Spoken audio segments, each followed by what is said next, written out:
সংখ্যাতত্ত্বের বিচারে কারা সাহসী হয় জানেন? দুনিয়াতে সংখ্যাতত্ত্বের একটা বিচারে সাহসী কারা হয়, যাদের প্রচুর সাহস, তারা দেখবেন 3 তারিখে, 7 তারিখে, 14 তারিখে, 22 তারিখে, 30 তারিখে জন্ম। 3 তারিখে যাদের জন্ম, 3 হচ্ছে বৃহস্পতির সংখ্যা, 7 হচ্ছে কেতুর সংখ্যা, 14 হচ্ছে 14 মানে 1 4 5, 5 হচ্ছে বুধের সংখ্যা, 22 মানে 4, 4 হচ্ছে রাহুর সংখ্যা, আর 30 হচ্ছে 3 সমান হচ্ছে বৃহস্পতির সংখ্যা।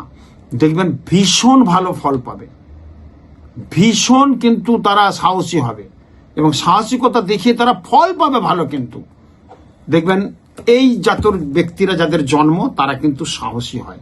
আমার কথা মিলিয়ে নেবেন, এটাই ঘটনা, এটাই বাস্তব, এটা পেয়েছে একটা সংখ্যাতত্ত্ব থেকে, সেই জন্য আপনাদের তুলে মিলিয়ে নেবেন আমার কথা। রাত্রিতে যাদের জন্ম হয় দেখবেন 12টা 1টার পর তারা একটু তেজি হয়, মিলিয়ে নেবেন। দিনের বেলায় জন্ম অতটা তেজি হয়নি। যখন যার জন্ম যদি রাত্রি 12টা 1টা 2টোর পর, ভোর 5টার মধ্যে, 12 থেকে ভোর 5টার মধ্যে, সেই ছেলেদের তেজ শক্তি দেখবেন বিরাট। মিলিয়ে নেবেন তো আপনার সাথে, রিসার্চের কথা বলছি।